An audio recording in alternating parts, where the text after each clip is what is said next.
Good morning students. आज हम determinants के अंतर्गत उसकी 3 बिंदुओं पर 3 पॉइंट्स पर चर्चा करेंगे।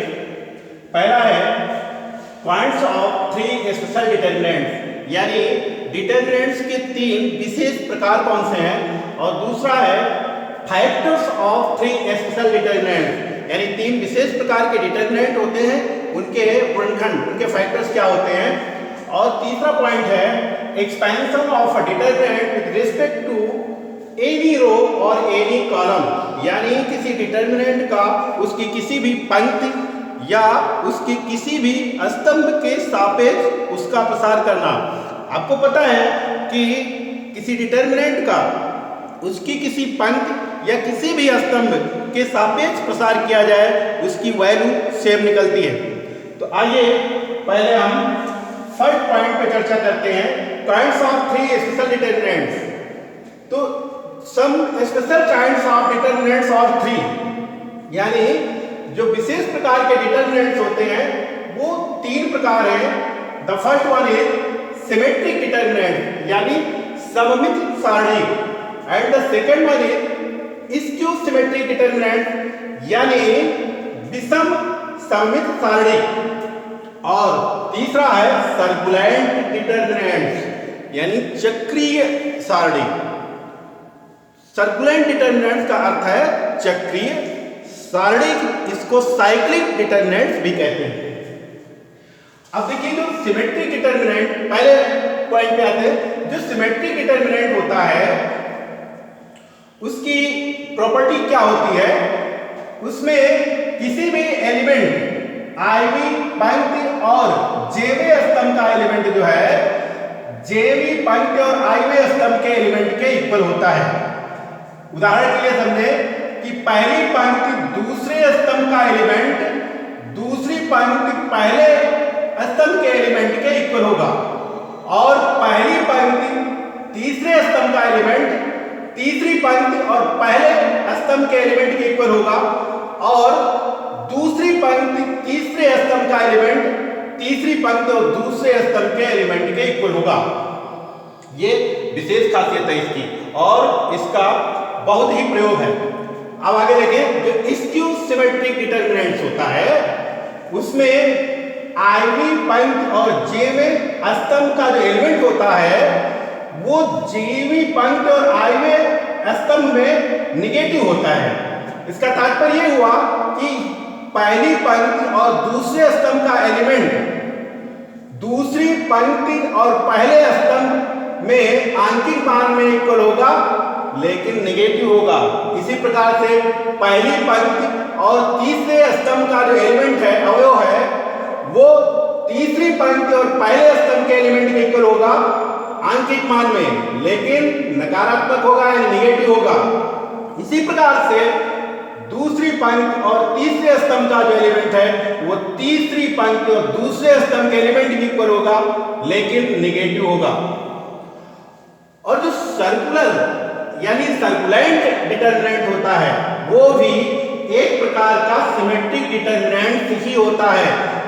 कुछ प्रॉपर्टीज उसकी मिलती हैं, सब आर डिफरेंट, लेकिन जो ये सर्कुलेंट डिटरमिनेंट है ये एक प्रकार का सिमेट्रिक डिटरमिनेंट ही है, क्योंकि जो इसकी मेन प्रॉपर्टी है कि ए आई जे इज इक्वल टू ए जे आई, और वही इसकी भी प्रॉपर्टी है ए आई जे इज इक्वल टू ए जे आई। जाहिर सी बात है कि जिस तरीके से इसमें पहली पंक्ति और दूसरे स्तंभ का एलिमेंट दूसरी पंक्ति और पहले स्तंभ के एलिमेंट बराबर होता है, उसी प्रकार से इसमें भी दूसरी पंक्ति और पहले स्तंभ का एलिमेंट पहली पंक्ति और दूसरे स्तंभ के एलिमेंट के बराबर होता है। इसी प्रकार से पहली पंक्ति और तीसरे स्तंभ का एलिमेंट तीसरी पंक्ति और पहले स्तंभ के एलिमेंट के इक्वल होता है। अब देखिए इसके एग्जांपल देखते हैं। सिमेट्रिक डिटरमिनेंट का एग्जांपल है, आप देख लीजिए, ये उसका एग्जांपल दिया गया है जिसके एलिमेंट्स हैं फर्स्ट रो में AHG, सेकेंड रो में HBF और थर्ड रो में GFC। अब आप देखिए जो इसकी रो है AHG वही इसका कॉलम है AHG, HBF सेकेंड रो है, HBF सेकेंड कॉलम है, GFC थर्ड रो है और GFC थर्ड कॉलम है। यानी किसी सिमेट्रिक डिटर्मिनेंट में पहली रो और पहला कॉलम बराबर होगा, दूसरी रो और दूसरा कॉलम बराबर होगा, इसी प्रकार से तीसरी रो और तीसरा कॉलम भी बराबर होगा।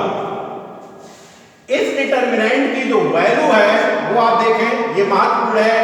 ए बी सी यानी गुणनफल किसका, इसके विकर्णों के अग्र विकर्ण के अवयवों का गुणनफल A B C plus 2FGH 2FGH minus AF square minus BG square minus CH square.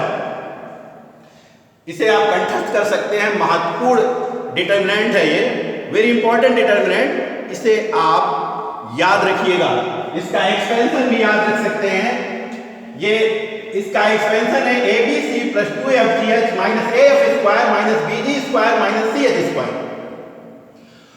अब देखिए जो स्क्यू-सिमेट्रिक एलिमेंट है, जैसा कि हमने बताया कि इसमें पहली रो और दूसरे स्तंभ का एलिमेंट यानी अवयव दूसरी रो और पहले स्तंभ के एलिमेंट के आंकिक मान में इक्वल होगा, लेकिन ऋणात्मक होगा।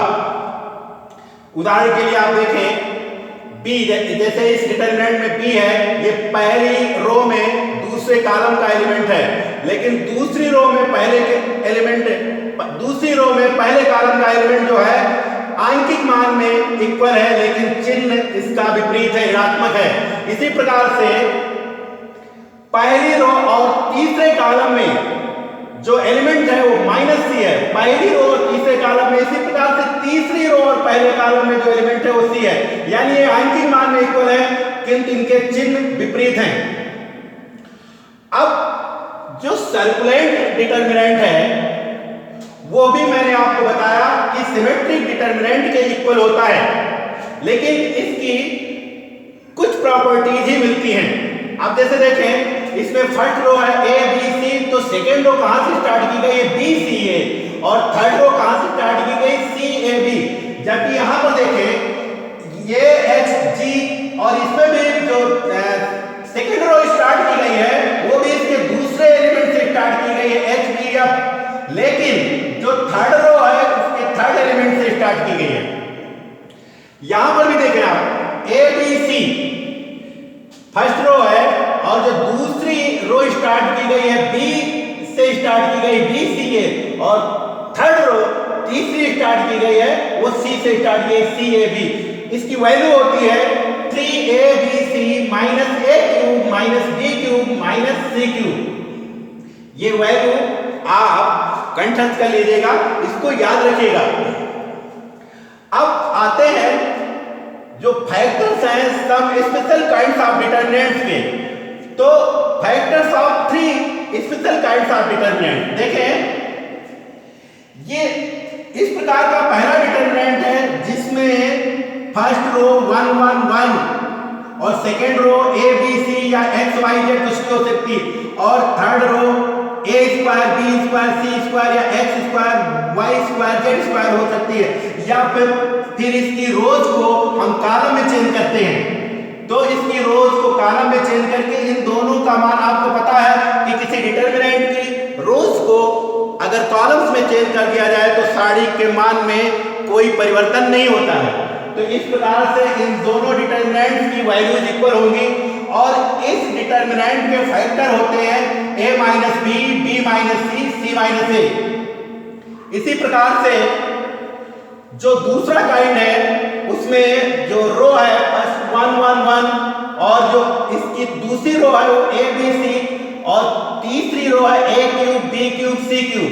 अगर इसकी रोज को हम कॉलम्स में चेंज कर दें तो इसके मान में कोई परिवर्तन नहीं होगा, और इसका जो फैक्टर होता है वो A minus B, B minus C, C minus A plus B plus C के रूप में होंगे। यदि यहाँ पर जो A B C के स्थान पर X Y Z हो जाए तो भी इससे कोई फर्क नहीं पड़ता, वो X minus Y, Y minus Z, Z minus X, और तीसरे ब्रैकेट में X प्लस चौथे ब्रैकेट में X plus Y plus Z हो जाएगा। और जो इस प्रकार का तीसरा डिटर्मिनेंट है जिसके फैक्टर्स हमें कंठस्थ होने चाहिए वो है 1 1 1 in row, A square B square C square in row. A cube B cube C cube in row. इसी को हम इसकी रोज को कॉलम्स में चेंज करके इस प्रकार से लिख सकते हैं और इसके फैक्टर होते हैं a minus B, B minus C, C minus A B plus B C plus C A. ध्यान रखिएगा। अब आते हैं हम expansion of determinant with respect to any row और एनी कॉलम। तो expansion of determinant with respect to any row और any column के लिए मान लीजिए हम एक डिटर्मिनेंट लेते हैं 2 3 4 इन रो, 1 2 3 इन रो, 4 3 2 इन रो। Now we expand it with respect to R1, with respect to R2, with respect to R3 respectively.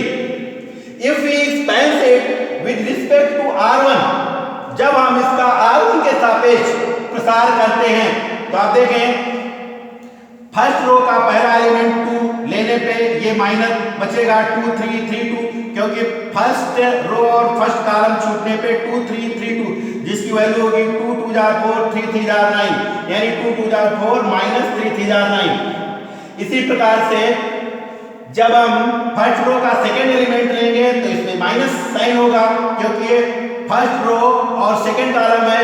First row पहली पंक्ति और दूसरा कॉलम 2 1 3 माइनस चिन्ह हो जाएगा, और उसके उपरांत जो फर्स्ट रो और सेकेंड कॉलम को छोड़ने के उपरांत जो माइनस बचता है वो 1 3 4 2, जिसकी वैल्यू हो जाएगी 1 2 जार 2 एंड 3 4 जार 12, यानी 2 माइनस 12। तो 2 माइनस 12।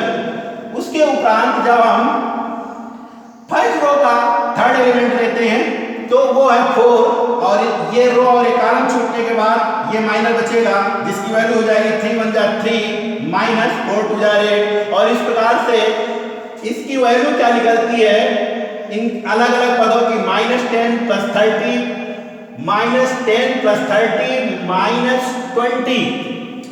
तो इन तीनों पदों का योग 0 है, यानी फर्स्ट रो के रिस्पेक्ट में इस डिटर्मिनेंट का एक्सपेंशन करने पर इसकी वैल्यू 0 है।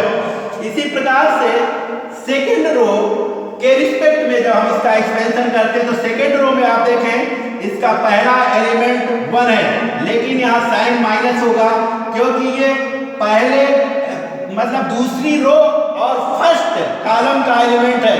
तो दूसरी रो और फर्स्ट कॉलम 2 1 3, तो आप जानते हैं -1 की पावर 3 ऋणात्मक संख्या होती है, इसलिए माइनस होगा। अब इसका हम जब दूसरी रो का पहला एलिमेंट लेते हैं तो ये दूसरी रो और ये पहला कॉलम छूट जाएगा। उसके बाद जो हमारा माइनस बचता है वो 3 4 और 3 2 बचता है, जिसकी वैल्यू हो जाएगी 3 2 जार 6 माइनस 4 3 जार 12। तो 3 2 जार 6 माइनस 4 3 जार 12, 6 माइनस 12।